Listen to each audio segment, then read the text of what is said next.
Este programa ha sido preparado y grabado para sustentar los temas de la agenda pública en fuentes bibliográficas, en libros clásicos y actuales, como un esfuerzo para elevar con usted la calidad de la esfera y del debate públicos.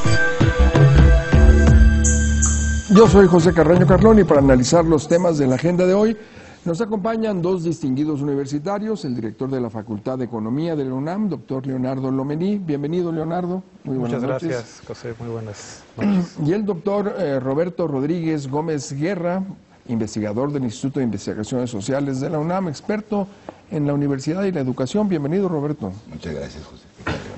Y bueno, también nos acompaña el joven comunicólogo de la Ibero, Alonso Aguilar, asistente de información de este programa. Bienvenido nuevamente, Alonso. Buenas noches, maestro. Buenas noches a los dos y buenas noches a todos los que nos acompañan.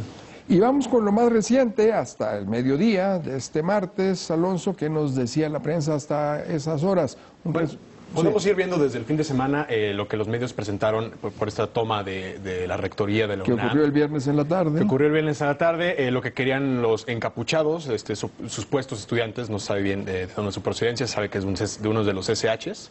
Lo que querían era el reingreso de 5 estudiantes expulsados, el rechazo a las reformas en los SHs, también la eliminación del tribunal universitario, así como quitar esta judicialización o esta crítica a la protesta social, ¿no? Entonces, por eso, digamos que tomaron la rectoría ahí en la sociedad universitaria, y esto se mostró así en los medios desde lo que era el viernes. ¿Qué agregarías a esas demandas, Roberto?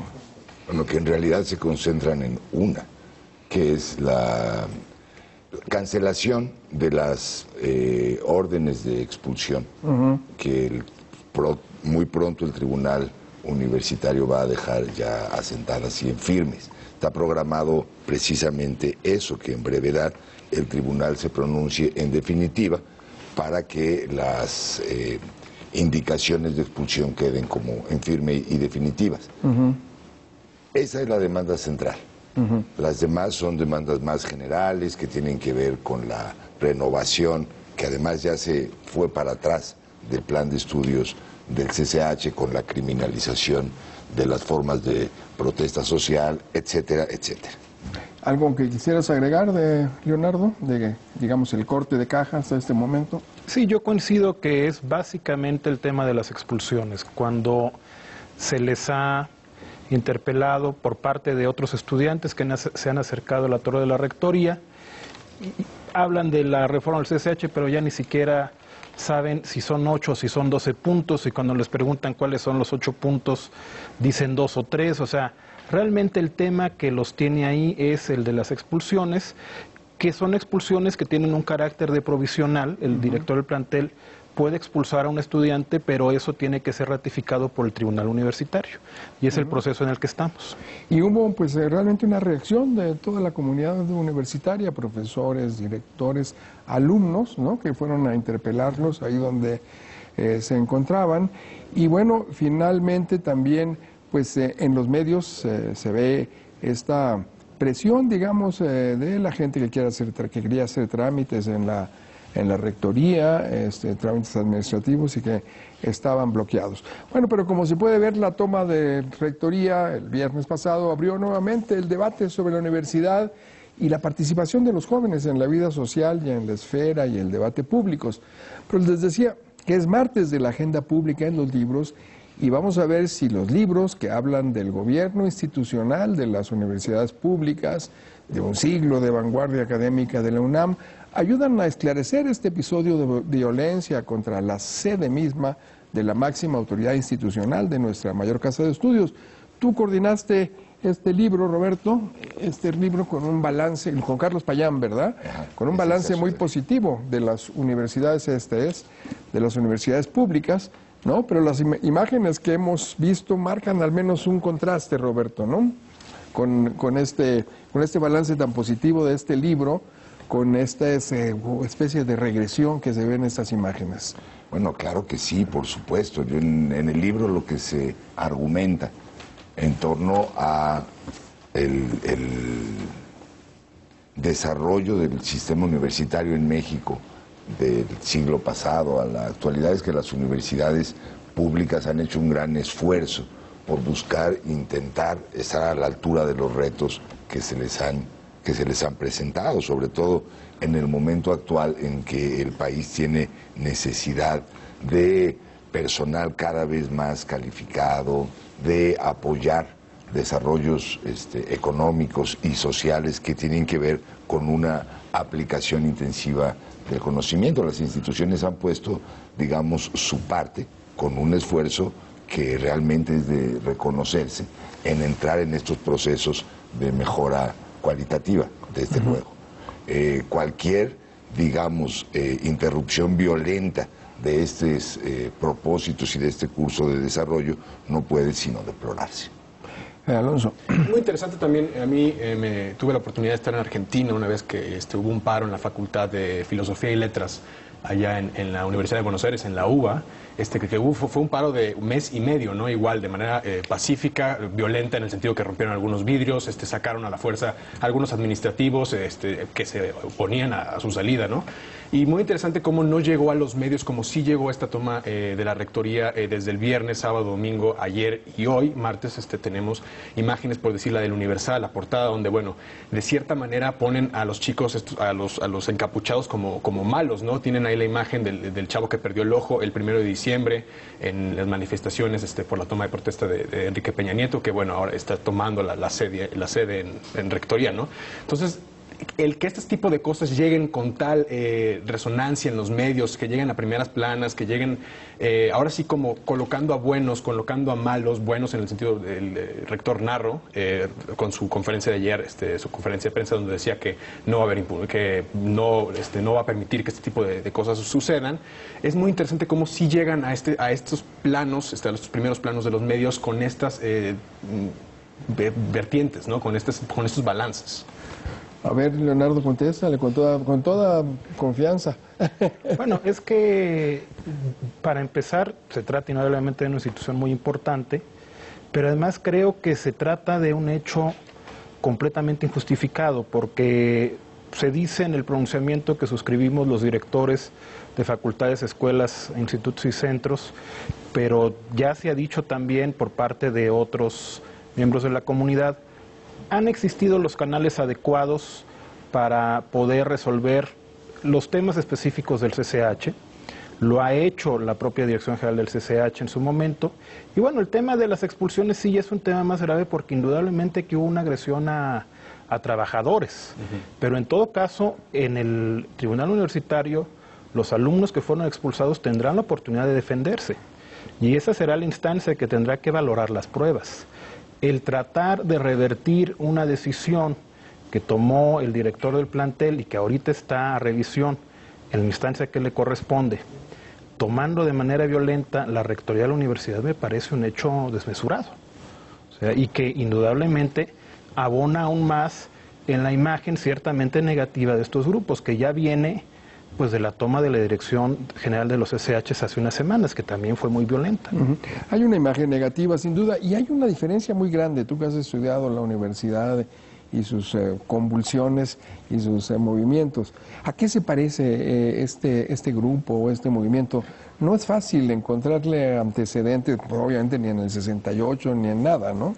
Yo creo que hay muchos antecedentes y que coincide con puntos del contexto mundial muy importantes. Es decir, sí aparecen cada vez más dentro de dinámicas de movimientos estudiantiles una fracción radical o radicalizada. Lo vimos el 1 de diciembre y lo vimos con toda claridad. Es decir, lo que en términos solamente tácticos significaría una vanguardia. Digo solamente táctico porque vanguardia es una palabra que significa, por supuesto, más cosas. Pero digamos que proponen acción directa sin relación orgánica con estructuras de los movimientos sociales o de los movimientos estudiantiles. Actúan por su cuenta para provocar ciertas reacciones de la fuerza pública. También no es casual, digamos, en absoluto, en términos de imagen pública, ¿no? La cercanía del 5 de febrero, que fue la toma de las instalaciones de la coordinación del CCH, con el 1 de diciembre y con ahora. Es decir, pareciera verse una especie de secuencia en algo que es nuevo. Los encapuchados como una suerte de vanguardia táctica en movilizaciones. No había ocurrido en la UNAM este tipo, bueno, había tomas extrañas de la rectoría, aquella historia de Castro Bustos y Falcón, etcétera, pero no estaban encapuchados, eran bastante reconocidos y reconocibles, ¿no? Esa es la gran novedad, indudablemente, y ya ha sido señalada en ocasión de la toma muy breve, hace unas semanas también, de la preparatoria 6, el rector destacó este hecho, dice, bueno, que sean encapuchados es algo indudablemente muy preocupante, porque sí hemos tenido muchos movimientos estudiantiles en la historia de la universidad, pero eran movimientos estudiantiles donde los estudiantes daban la cara y los sabíamos miembros de las comunidades, como quiera que sea. Pudiéramos estar de acuerdo o no con ellos, lo reconocíamos como parte de nuestras comunidades, y aquí pues ya no sabemos con quién estamos tratando, ¿no? Exacto, con una gran desconexión, lo que decía Roberto, ¿no? Es decir, un poco grupos, sí, una vanguardia marginal, digamos, sin conexión ni con partidos, ni con grupos, con reivindicaciones específicas, sino algo demasiado particular. Y de ahí también lo que decía Alonso, la imagen negativa no es gratuita, no tiene un sustento, digamos, de simpatizantes en las agrupaciones estudiantiles o juveniles tradicionales, ¿no?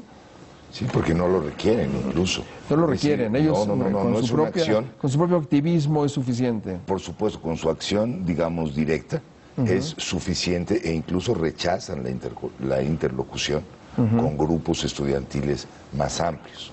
O sea, ¿les parece mediatizador? ¿Por qué no tienen un trato mayor con grupos más representativos? Porque no buscan la acción de masas, no buscan la acción de masas, es otra forma distinta de acción. Es parecida a la que en su momento fueron los ultras en el 99-2000, que también estaban encapuchados, al final de la huelga de la UNAM, que duró prácticamente un año. Es parecido a ciertas vanguardias tácticas de movimientos estudiantiles en Chile o en Argentina. Primero empiezan las manifestaciones de masas y terminan los encapuchados confrontándose, por ejemplo, con la policía de manera directa. Es otra cosa. ¿Qué es una secuela de aquella huelga? Digamos, hay una conexión, como dicen los españoles, un Guadiana que se ocultó estos años y volvió a salir, digamos, que se quedaban, de hecho, en la UNAM, lo decíamos, en el Auditorio Justo Sierra, en algunos locales de ciencias políticas, y bueno, como que ahí estaría su matriz, y ahí regresan a dar sus conferencias, como ayer, etcétera, ¿no? Entonces, hay una continuidad, digamos, aunque no sea, digamos, consecutiva entre estos dos movimientos. Para mi gusto, sí. ¿Tú lo ves igual? Tal vez porque yo lo veo desde una facultad en donde no es tan evidente esa conexión, no la veo tan clara. Los de filosofía sí, se quejan de eso, los de política sí, Alonso. Yo también quisiera agregar, lo que estoy viendo, lo que estoy percibiendo ahorita es el movimiento 132, que en parte, bueno, nació en la Ibero, pero evolucionó en esta asamblea que fue en la UNAM, en los jardines de Ciudad Universitaria. Terminó siendo esto, al final de cuentas, a pesar de que, bueno, sabemos en parte, por lo que estamos viendo en los medios, por cómo lo presentan los medios hoy, que varios miembros de este Yo Soy 132, que fue en septiembre, octubre, no recuerdo bien cuándo fue la asamblea en la UNAM, terminó en esto, acabó en esto, la toma de la rectoría y la confrontación directa con las fuerzas políticas, las fuerzas públicas. Yo diría que de ninguna manera, perdón. No. Es decir, el 132 crece, se expande, tiene un momento, digamos, de punto crítico, previo a la elección, presidencial. Después está, digamos, estas acciones del 132 para reforzar la vigilancia de la elección, la velada previo a la toma de posesión, pero a partir de ahí el 132 se pulveriza en muchos pequeños movimientos, queda una vertiente que es muy afín a los propósitos originales, la que confrontó, por ejemplo, las nuevas normas sobre telecomunicaciones. Pero quedan vertientes radicales también bajo el rótulo Yo Soy 132. ¿Y hay manera de evitar eso, en cierta parte? No, yo creo que no. O sea, siempre va a haber estudiantes o personas radicales que quieren confrontación directa y que van a hacer estas acciones como toma de rectorías, romper vidrios, encapucharse, atacar directamente a los policías, a las fuerzas policíacas, ese tipo de cosas. Esa es muy buena pregunta. Yo creo que eso eso depende de los espacios que a los jóvenes les ofrezcan en muchos otros ámbitos. Tiene que ver con el empleo, con las oportunidades políticas, con las culturales, etcétera. No estoy diciendo esto que estamos viendo en la toma de la rectoría es la expresión del cierre de oportunidades a los jóvenes, pero tiene que ver, sin duda. Pues de eso vamos a hablar después del corte. Nos vamos a ir a un corte para volver con los temas de las pláticas de usted y los suyos. Eso es la agenda pública. Volvemos.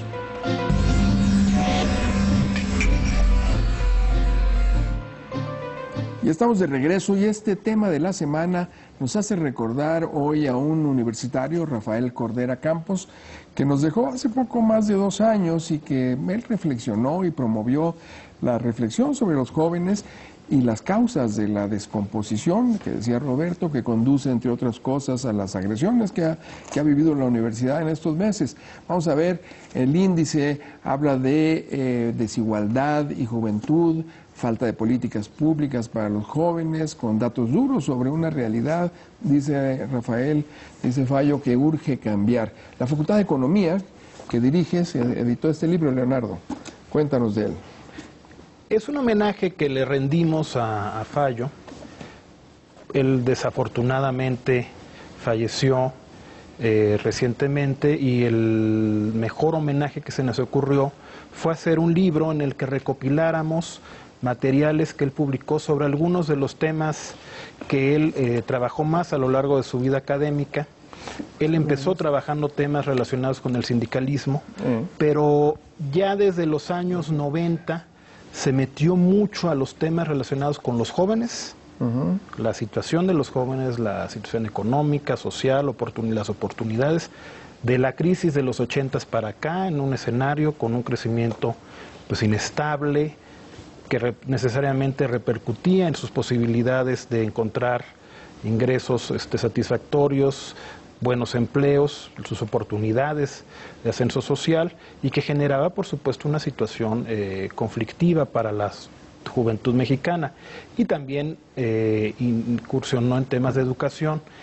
Él en los años 90 desempeñó responsabilidades importantes en la universidad, fue director general de servicios a la comunidad y fue secretario de Asuntos Estudiantiles. Incluso él le cambió el perfil a esta secretaría que históricamente había sido la Secretaría de la Rectoría. Para hacerla, él convenció al entonces rector José Sarucán de crear una Secretaría de Asuntos Estudiantiles precisamente para tener una política de atención a jóvenes en la universidad, que paradójicamente, siendo la institución de educación superior más grande del país, no tenía una política definida de atención a los jóvenes pues, como un grupo de edad, un grupo social, con una serie de problemas inherentes a sus condiciones económicas, sociales, pero también a su edad, y a partir de ahí promovió políticas de atención a los jóvenes y desarrolló reflexiones sobre esos temas, algunas de las cuales están contenidas en este libro. Bueno, creo que haces un buen resumen, pero falta de expectativas, Roberto, y falta de políticas públicas para atender pues a unas generaciones, porque ya se han acumulado, ya no es una generación, varias generaciones, pues en que de jóvenes que han visto violadas las expectativas de la educación superior, del empleo, etcétera, subyacen, digamos, en estos fenómenos. Es un problema gigantesco, para decirlo menos. Hoy en día tiene México más jóvenes que nunca en la historia, en términos absolutos, pero también en términos relativos. Entre 15 y 30 años hay 30 millones de jóvenes. Lo más curioso es que son la máxima cantidad de jóvenes que hemos tenido y la máxima que vamos a tener. A partir... ya se acaba, se entiende el punto de inflexión. Estamos justamente en el punto de inflexión. Próximos años esta cantidad. La curva demográfica empieza a nos caer. Alcanza ya la de... Y estamos perdiendo esa oportunidad. Deja de lado deja el asunto de la oportunidad, eso es verlo positivamente, de cómo se desperdició la ventana demográfica de oportunidad. Exactamente. Muy bien. El bono demográfico. El bono demográfico, ese bono no se realizó sino a algunos niveles locales, microeconómicos, está bien. Pero el problema que queda es tremendo. Cada año están, con los datos más actuales, ¿no?, obteniendo título de algo en educación superior, de licenciado, ingeniero, maestro, 700,000 individuos, ¿no? Que no tienen cabida en el mercado laboral, mucho menos en el profesional. Y son los más exitosos, son los que hicieron todo bien. 700,000 al año. El país no está generando esa cantidad de nuevos empleos para todos, ¿no? Entonces, bueno, ahí hay un cuello de botella tremendo, una cancelación de expectativas mínimas de que la educación conduzca a la movilidad, al desarrollo de la persona, al bienestar, a los ingresos. Eso se nos está desmoronando en las manos. Qué horror.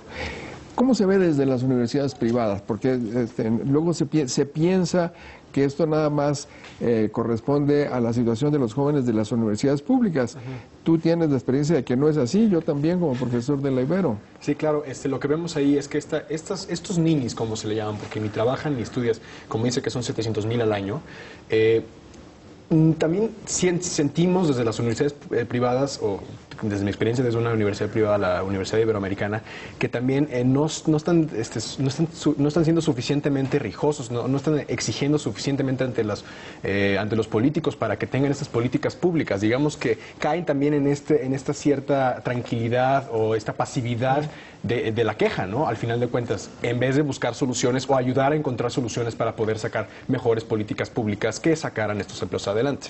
Sí, o sea, es lo que sentimos a partir, no nomás desde las universidades privadas, tanto de las universidades públicas, tengo amigos que estudian también en la UNAM, y también es esta misma reflexión, este mismo sentimiento de que hay cierta pasividad por parte de ellos, de estos ninis, que no buscan o no quieren ayudar o no proponen nuevas temáticas o nuevas soluciones ante los problemas que tiene el país en este sentido. Pero de alguna manera surgen fenómenos como de estos jóvenes, digamos, marginales y todo, pero que digamos es síntoma de lo mismo, ¿no? Y está todo relacionado, es la fuerza de trabajo informal que busca sobrevivir, que busca ocuparse en cualquier cosa que le dé algún ingreso. Algunas de esas cosas son semilegales, porque la informalidad es así, ¿no? Claro. Y otras son francamente ilegales. Sí. Claro.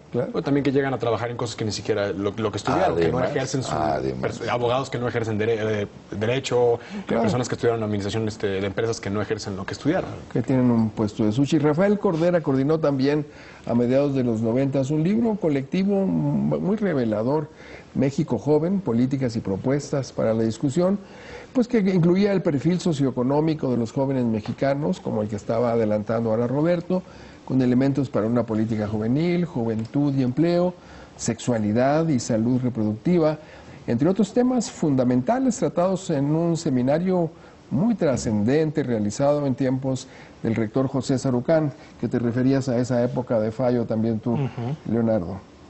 Sí, así es. Yo creo que en ese sentido él ayudó mucho a poner en la arena de la discusión en la universidad, pero también en el país, la necesidad de diseñar políticas de atención a este sector de la población. Es algo que ahora se ha venido retomando cuando el rector, por ejemplo, puso énfasis en el tema de los ninis, ¿no?